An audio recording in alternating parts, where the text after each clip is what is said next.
O Senhor esteja convosco. Ele está no meio de nós. Proclamação do Evangelho de Jesus Cristo, segundo Lucas. Glória a vós, Senhor. Naquele tempo, os pastores foram às pressas a Belém e encontraram Maria e José, e o recém-nascido deitado numa manjedoura. Tendo-o visto, contaram o que lhes fora dito sobre o menino. E todos os que ouviram os pastores ficaram maravilhados com aquilo que contavam. Quanto a Maria, guardava todos esses fatos e meditava sobre eles em seu coração.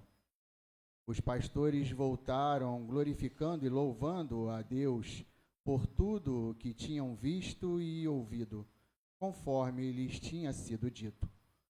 Quando se completaram os 8 dias para a circuncisão do menino, deram-lhe o nome de Jesus, como fora chamado pelo anjo antes de ser concebido.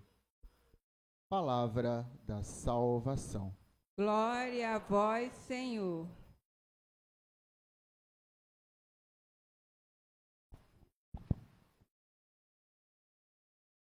Obrigado, caro diácono Leandro, caros irmãos. Hoje a gente tem, vocês se notaram, a continuação do texto do Natal, da noite de Natal. Quem esteve aqui dia 24 viu justamente a Maria dando à luz o menino, envolvendo em faixas, eu falava sobre isso, colocando na manjedoura, pois não havia lugar para eles na hospedaria.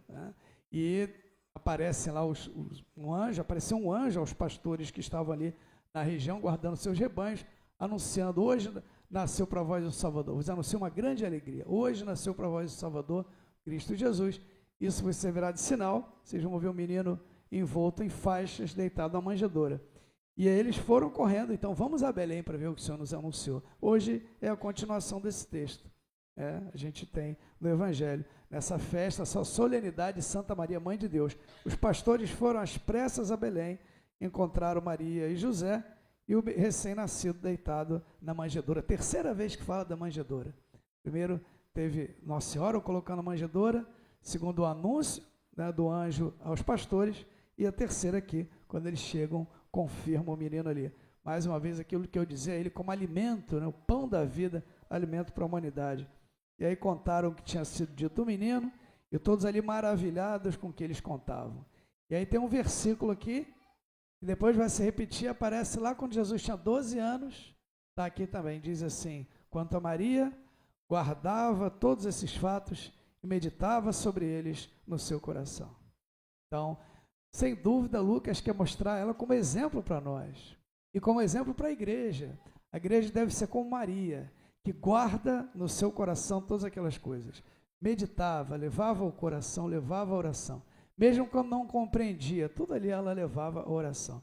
E nós também devemos fazer isso. Devemos ouvir a palavra de Deus, guardar no coração, para depois colocar em prática. A igreja deve se espelhar em Maria, Mãe de Deus. E aí voltaram glorificando por tudo que tinham visto e ouvido.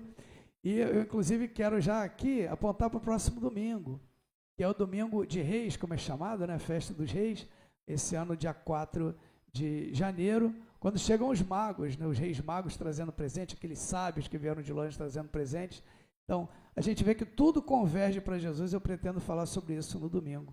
Como Jesus ali na manjedoura, aquele menino pequeno ali, ele é como que o centro do universo, tudo aponta para ele, tudo vai ao redor dele ali.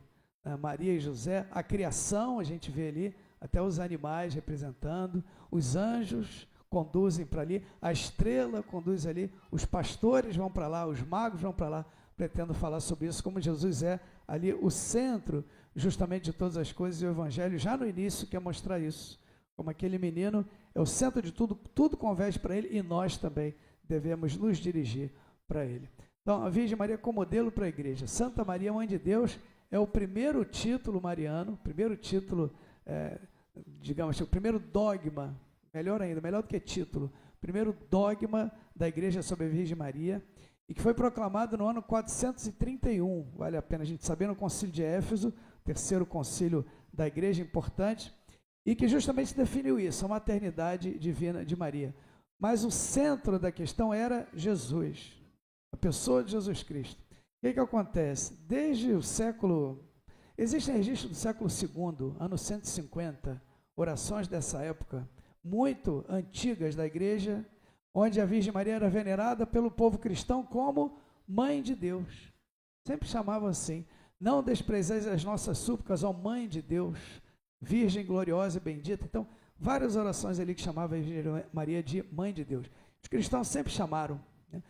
E aí já lá no século V, por volta do ano 400, bom, o concílio foi 431, então alguns anos antes disso, alguém começou a ensinar lá na história, começou a ensinar que não era apropriado falar Mãe de Deus, como a igreja costumava chamar, como os fiéis costumavam chamar Nossa Senhora. Seria mais apropriado chamá-la de Mãe de Cristo. Não, vamos chamar de Mãe de Cristo, é melhor. Mas isso, em vez de, digamos, corrigir um exagero, fez o contrário. Fez com que o povo todo reagisse àquilo ali. Não, ela é Mãe de Deus. A gente sempre chamou ela como Mãe de Deus. Jesus é Deus, ela é Mãe de Jesus, é Mãe de Deus. E aquilo ali provocou ali uma celeuma, lá um tumulto, e já havia em vista ali a convocação de outro concílio, e houve então o concílio de Éfeso, cujo tema principal era esse. Mas o foco era a pessoa de Jesus, porque declarar que Maria é Mãe de Deus confirma que ele foi gerado no ventre de Maria, né? Não é que a natureza divina de Jesus e a natureza humana estivessem separadas, como se Maria fosse mãe apenas de Jesus e não mãe de Deus. Ou seja, não tem como separar uma coisa da outra, né? Jesus é Deus encarnado, é Deus feito homem. E o concílio, então, sem nenhuma dúvida, confirma a fé da igreja. Isso é sempre importante também. Eu gosto de recordar, eu falo isso muitas vezes.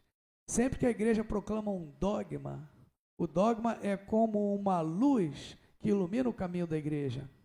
O dogma, ele tem sempre um caráter declaratório e nunca constitutivo. São termos próprios aí dos juristas, né? A pessoa que trabalha com direito conhece bem esses termos. O que quer dizer isso? Que o dogma, ele é declaratório e não constitutivo. Significa que ele sempre declara uma verdade na qual a igreja já acreditava.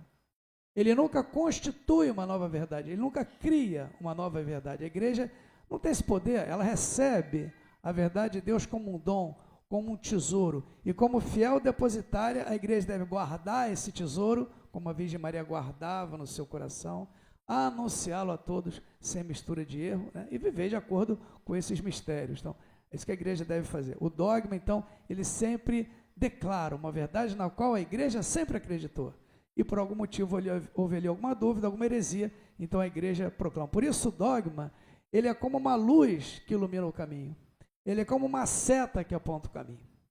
Hoje essa palavra, se vocês forem ver na nossa sociedade civil, na nossa opinião pública, se você falar de dogma, geralmente as pessoas têm um olhar muito negativo, como se fosse uma coisa ruim, que te engessasse, que te prendesse, que te obrigasse. Uma igreja muito dogmática. Tem muitos dogmas, muita coisa. Desfazendo dos dogmas. Até espirrei, né? Quando ouvindo esse tipo de comentário sobre o dogma, deu até alergia aqui, né? Por que não? O dogma não é uma coisa ruim, uma coisa que engessa, que te obriga ou que te oprime. Pelo contrário, ele te orienta, ele te ilumina, é uma luz que se acende, é uma verdade de fé que a igreja declara. Então, uma riqueza, cada dogma da igreja é uma riqueza, e não um peso ou um fardo. E esse dogma também, Maria já era venerada então como Mãe de Deus, e o concílio de Éfeso vai então proclamá-lo, justamente o dogma da maternidade divina. E aí uma coisa interessante, muitos de vocês devem saber, ou talvez não, para ajudar o povo fiel a conhecer essa verdade, os padres conciliares ali, assim se chamam os participantes do concílio, né, os bispos e tudo, eles criaram uma breve oração para ser colocada depois de uma antífona que o povo fiel já costumava repetir. O que é uma antífona? É uma oração breve. Antes da missa eu sempre faço antífona, antes da comunhão eu faço antífona, né? É isso, uma oração breve. E às vezes ela é uma antífona responsorial. Por exemplo, né, se alguém fala aqui no microfone assim, louvado seja nosso Senhor Jesus Cristo, a gente responde, para sempre seja louvado, não é isso? Existe uma antífona própria dos laçalistas, muito bonito, né? Que a gente repete, quase todo mundo aqui deve saber, eu vou fazer, vocês dão a resposta. Viva Jesus em nossos corações. Olha aí, é isso, para sempre. Não é para sempre seja louvado, não, essa é outra, né? É para sempre. Viva Jesus nos nossos corações para sempre. É uma antífona responsorial dos laçadistas. Isso é uma antífona e um responsório. Então, os cristãos dos primeiros séculos tinham o hábito de se saudar assim, né? Então, um falava as palavras do anjo Gabriel, o outro repetia com a resposta de Isabel, ou do Espírito Santo por meio dela. Ave cheia de graça, o Senhor é contigo. Aí o outro respondia, bendita és tu entre as mulheres, bendito o fruto do teu ventre. Era comum os cristãos se saudarem assim. Então, o que os padres conciliares fazem? Eles acrescentam uma oração ali, depois da santífona. Colocam os nomes de Maria e de Jesus. Ave Maria, cheia de graça, o Senhor é contigo. Bendito sois vós entre as mulheres, bendito é o fruto do teu ventre, Jesus. E acrescenta a segunda parte, ali nasce a Ave Maria. Por isso a oração, Santa Maria, Mãe de Deus, olha aí, ensinando o povo que Maria é Mãe de Deus. Santa Maria, Mãe de Deus, rogai por nós pecadores, agora e na hora da nossa morte. Ali, no ano 431, nasceu a Ave Maria. Essa oração que nós rezamos até hoje, todos os dias, que ensinamos aos nossos filhos, daqui a 6 anos, 5 anos, né? Já estamos praticamente em 2026, em 2031 ela completa 1.600 anos. Todos os povos e nações repetindo e reconhecendo que Maria é Mãe de Deus. Isso não significa que ela é uma deusa, não. Isso não significa que ela criou Deus, também não. Ela é criatura de Deus, mas significa que quando o Eterno entra na história, ele é gerado no ventre de Maria. Deus, de fato, foi gerado no ventre de Maria, se encarnando, se fazendo homem, o verbo se fez carne. Um mistério muito acima da nossa compreensão. E é isso que nós recordamos hoje. Começamos o ano recordando Maria e sendo convidados a meditar e guardar no coração tudo aquilo que a gente ouve e que vai ouvir durante esse ano. Eu queria concluir com uma outra reflexão. Hoje também é um dia importante, uma festa importante, que é a festa do Santíssimo Nome de Jesus.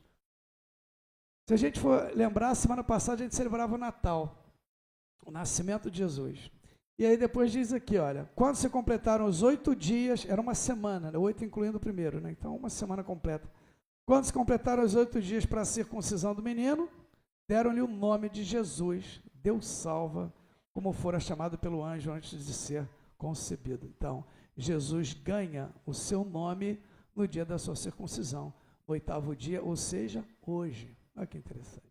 Eu lembro que eu falava no 4º domingo do Advento, quando eu destacava ali a figura de São José, que ele que deu o nome a Jesus, esse nome depois que se expande pelo mundo inteiro e que todos os povos e nações proclamam como Senhor e invocam como seu Senhor, Salvador, como seu Libertador. Pois bem, foi nesse dia, no 8º dia, que ele recebeu o seu nome, deram-lhe o nome de Jesus. Então é hoje. Hoje é o dia de Santa Maria, Mãe de Deus, mas é o dia também do Santíssimo Nome de Jesus. No primeiro dia do ano, a igreja já nos apresenta um nome que nós devemos invocar o ano inteiro. Todos os dias desse ano, invoquemos o nome de Jesus, o nome do nosso Senhor e Salvador. É a Ele que nós devemos recorrer. Amém. Vamos ficar